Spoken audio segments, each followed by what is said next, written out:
एकनाथ शिंदे साहेबांनी भूमिका जाहीर करावी की माझा नॉन व्हेजिटेरियनना विरोध आहे आणि ह्याच्या पुढे कल्याण डोंबिवलीमध्ये 26 जानेवारी 15 ऑगस्ट दसरा दिवाळी याच्यामध्ये नॉनव्हेज विकलं जाणार नाही, जाहीर करावं एकनाथ शिंदेने. माझं आव्हान आहे. नाही, हे काल मी बाहेर असताना मी ठाण्यात आल्यावर मला एक कळलं की कल्याण डोंबिवलीचे कोणीतरी आयुक्त उपायुक्त आहेत, गायकवाड नावाच्या भगिनी आहेत आमच्या, त्यांनी काहीतरी एक ऑर्डर काढली आहे की 15 तारखेला मटण मच्छी आणि कोंबड्या वगैरे विकू नयेत आणि ते दुकानं बंद करावी. यांच्या बापाचं आहे का हे सगळं राज्य? काय चालू आहे आता? लोकांनी कधी काय खावं, दुकानदारांनी कधी काय विकावं, याला काय शॉप अँड एस्टॅब्लिशमेंट कायद्यामध्ये काय बंधनं दिलीत का कोणी?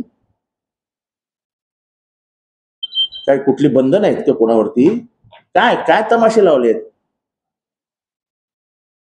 म्हणजे किती किती द्वेषाच्या भावना पसरवायच्या आहेत तुम्हाला?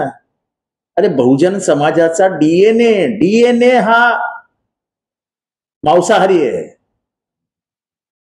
डीएनए मांसाहारी आहे. आणि मनुष्य प्राण्याच्या दातांची रचना बघितल्यानंतर कुठल्याही कोणालाही शास्त्रज्ञाला विचारा की त्याच्या दाताची रचनाच ही मुळी मांसाहारीसाठी आहे. तुम्ही गायीच्या ह्याची रचना बघा, बकऱ्याची रचना बघा, की जे प्राणी मांसाहार करत नाही त्यांच्या दाताची रचना बघा, वाघाच्या दाताची रचना बघा आणि माणसाच्या दाताची रचना बघा. माणसाला जिथे सुळे दिले आहेत त्या अर्थी त्याला मांसाहारी होता. म्हणून जो बदल घडत गेला हजारो वर्षापासून माकडापासून जे आपण पुढे चालत आलो, त्याच्यानंतर जे शेती अमुक तमुक काय खायचे पूर्वी माणसं, ते ह्याच्यातनं तुमच्या दाताची रचना निर्माण झाली आणि त्या दाताच्या रचनेवर तो तुम्हाला कळतं की तुम्ही मांसाहारी आहे. आणि आम्ही काय खावं कुठल्या दुकानात, आणि ते पण स्वातंत्र्याच्या दिवशी, ज्या दिवशी देशाला स्वातंत्र्य मिळालं त्या दिवशीच तुम्ही आमचं स्वातंत्र्य हिरावून गेलं. काय तमाशा लावलाय? मी अजून बोललो नाही कल्याण डोंबिवलीमध्ये, पण मी 100% सांगतो की कल्याण डोंबिवली मधला बहुजन समाज याला विरोध करणार. मी तर विचार करतो एखादी पार्टी बिल्टी ठेवूया कुठेतरी, कोंबडी मटण चिकन सगळ्याची पार्टी ठेवूया. काय काय तमाशा आहे का? आणि मग एवढंच जर महाराष्ट्र शासनाला अशा पिल्लू सोडायचे आहेत तर महाराष्ट्र शासनाने जाहीर करावं ना की अमुक अमुक दिवशी महाराष्ट्रात मटण मांस काय जे काय ते खायचं नाही. करा साहेब. झाला तो ओबीसी विरुद्ध मराठा झाला, हिंदू विरुद्ध मुसलमान झाला, मराठी विरुद्ध हिंदी झालं. आता पेटवा व्हेजिटेरियन वर्सेस नॉन व्हेजिटेरियन, मांसाहारी वर्सेस शाकाहारी. अरे नाही खायचं आम्हाला शाकाहारी, आम्हाला मांसाहारी खायचंय, खाऊ द्या ना. आज तर रविवारचा दिवस आहे, आज तर तुमच्या सगळ्यांच्याच घरी मांसाहार असेल. चला सांगा तुम्ही पत्रकारांना तुमच्या घरी मांसाहार नाही, आज श्रावणचा महिना आहे, सांगा हात उचलून मांसाहार खाणार नाही म्हणून. काय तमाशा लावलाय होय? कोणी गायकवाड बाई, कोणी दिला तिला अधिकार? अरे शासन नावाची काही गोष्ट अस्तित्वात आहे की नाही? आणि आता लोकप्रतिनिधी नाही आहेत. आयुक्तांनी येऊन बाहेर येऊन पत्रकार परिषदेमध्ये सांगावं त्यांची भूमिका काय आहे. ते शासनाचे प्रतिनिधी आहेत. याचा अर्थ शासन आदेश देतं तेव्हा त्याचं इम्प्लिमेंटेशन होतं. शासनाचा का आदेश आहे का की कल्याण डोंबिवलीमध्ये आता फक्त श्रीखंड, बटाट्याची भाजी, आळूचं फतफत आणि पुरी खावी, असं काय आदेश आहे का? बस करा हे तमाशा, आता बस करा. देवावरनं धर्मावरनं काय लावलंय? कोणतरी उठतो तो पुण्यामध्ये कुठतरी हिंदू संघटनेच्या नावाने मंडळ आयोगाच्या यात्रेवर बंदी आणा. आणि तुझ्या बापाच्या अंगात दम असेल ना, सांग तुझ्या शासनाला आमच्या मंडळ यात्रेवरती बंदी. जा, तुला आव्हान देतो, मंडळ यात्रेवर बंदी आणा. अरे आयुष्यभर तुम्ही आम्हाला क्षुद्रांना छळलेत, आम्हाला ओबीसींना छळलेत. ते तर बाबासाहेब आले म्हणून आम्ही एवढे शिकले सावरले, आमची दुसरी पिढी तरी शिकली. जर तुमच्या हातात राज्य व्यवस्था असती आणि तुमची मनुस्मृती जसं तुम्हाला हवं असं तसं संविधान असती तर कदाचित अधिक शूद्रांना तेच म्हणजे माळ्यांनी बगीच्याचं काम करावं, कुंभारांनी मातीची भांडी बनवावी, मोच्यानी मोच्याचं काम करावं, कुंभारांनी कुंभाराचं काम करावं, कसायानी कसायाचं काम करावं. आमच्यातला एकही पोरगा ना IAS झाला असताना, IPS झाला असताना, डेप्युटी कलेक्टर झाला असता, धनगराचा पोरगा मोठा झाला असता, वंजाऱ्याचा पोरगा मोठा झाला नसता आणि माळ्याचाही पोरगा मोठा झाला नसता. आणि अशा 370 जाती आहेत. काय चालवलं काय महाराष्ट्रात? मंडळ यात्रेवरती बंदी आणा. हेच माणसं होती ज्यांनी फुलेंच्या चित्रपटाला विरोध केला. हीच ती माणसं पुण्यातनं. अरे फुलेंना तुम्ही दगड मारली, ते जर पिक्चर मध्ये दाखवलं तुम्हाला वाईट का वाटतं? मारलीत ना दगड. आणि हाच तो सनातनी मनुवाद, हाच तो. हेच मनुवादी या देशाला, या महाराष्ट्राला भ्रष्ट करतायत. आणि जी ताकद वाढली, अरे बहुसंख्याक आम्ही, बहुसंख्याक आम्ही, आमच्या यात्रेवर बंदी आहे ना.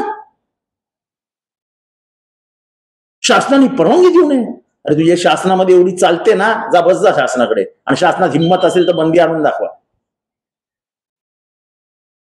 अरे आयुष्यभर त्या ओबीसीला विरोध केला, त्या मंडळ आयोगाला विरोध केला, अजून तुमच्या मनात ती खतखत आहे. ती खतखत असे तुमची जी पिल्लावळ आहे ना, ती अशी बाहेर निघते.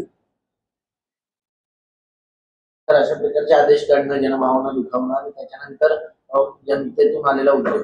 अरे हा, हे ना, हे मी तुम्हाला सांगतो की ह्या संघटनांची म्हणजे बीजेपी RSSची ही टेस्ट असते. एखादा असा दगड मारून बघायचा, त्या दगडातनं जे काही म्हणजे असं पाण्यात दगड मारला की किती दूरवर त्याचे चिंतोडे उडत आहेत ते बघायचे. जर उडाले आणि लोकांनी आक्षेप घेतला तर नाही नाही तसं काय, असं काय करणार, असं काय करणार, असं काय करणार नाही. आणि समजा नाही उडाले आणि काय रिएक्शन नाही झालं, पुढच्या वर्षीपासून सगळीकडे बंदी. माझं पालकमंत्री ठाणे एकनाथ शिंदे साहेबांना आव्हान आहे, तुमची भूमिका काय ती स्पष्ट करा. तुमची भूमिका काय ती स्पष्ट करा. हे असं नाही चालणार, हे असं आम्ही सहन नाही करणार. मी आता समविचारी पक्षांच्या नेत्यांशी बोलतो, बघूया काय होतं. मी स्वतः कोणाच्या तरी घरी जाऊन मटण मच्छी जे काय मांसाहार आहे तो स्वतः जाऊन 15 ऑगस्टला दुपारी जेवणार आहे. असेल हिंमत तर मला त्या घरात जाऊन अटक करून दाखवा. तर यापूर्वी देखील मीरा रोडचा काही वाद, मीरा रोडला झाला होता, मनसेने विरोध केला तर मी स्वतः तिथे गेलो होतो, स्वतः मच्छी विकत घ्यायला. मी असं टीव्हीवरती बातम्या देऊन बातम्या निर्माण करणारा माणूस नाही, मी जागेवर जाऊन लढणारा माणूस. तुम्ही असं नाही करू शकत. तुम्ही का भेदभाव वाढवताय? याला मांसाहार खायचा मांसाहार खाऊ द्या, ज्याला शाकाहार खायचाय शाकाहार, ज्याला मेथीची भाजी खायची मेथीची भाजी खाऊ द्या, त्याला खिमा खायचाय खिमा खाऊ द्या.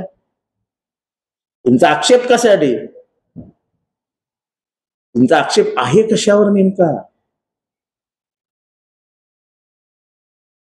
काय काय चालू आहे? काय तमाशे लावले ते?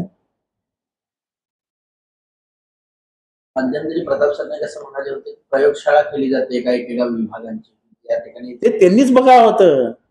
पहिली प्रयोगशाळा तर त्यांच्याच मतदारसंघात झाली, त्या प्रताप सरनाईक साहेबांच्याच मतदारसंघात पहिली प्रयोगशाळा झाली, जेव्हा तिथे मच्छी मटण चिकन याची सगळी दुकानं बंद करण्यात आली कुठल्या तरी जैन धर्मीयांच्या नावाने. मला सांगावं त्यांनी, प्रताप सरनाईकांनी. ते खात नाहीत मटण. त्यांची पत्नी, अतिशय प्रायव्हेट गोष्ट सांगतो, ही मांसाहार अतिशय सुंदर बनवते, अतिशय सुंदर. मी तिच्या हातचं अनेक वेळा जेवलोय, अनेक वेळा जेवलोय. इतकं चविष्ट बनवते की आज जरी विषय काढला तर तोंडाला पाणी सुटतं. विचारा बायकोला की तू बंद करणारस का बनवणं? अरे या नेत्यांची पोरं बाहेर जाऊन काय काय खातात. मी आता कुठल्या प्राण्याचं नाव घेत नाही, मला माहिती नाही पोरं काय काय खातात, कुठल्या कुठल्या प्राण्याचं मटण खातात, मला माहिती आहे ना. कशाला उगाच बोलायला लावता आम्हाला? तुमचं ते वैयक्तिक काय विषय राहू द्या. तुम्हाला फालतू चोचले कसले? एकनाथ शिंदे साहेबांनी भूमिका जाहीर करावी की माझा नॉन व्हेजिटेरियनना विरोध आहे आणि ह्याच्या पुढे कल्याण डोंबिवलीमध्ये 26 जानेवारी 15 ऑगस्ट दसरा दिवाळी याच्यामध्ये नॉनव्हेज विकलं जाणार नाही, जाहीर करावं एकनाथ शिंदेने. माझं आव्हान आहे.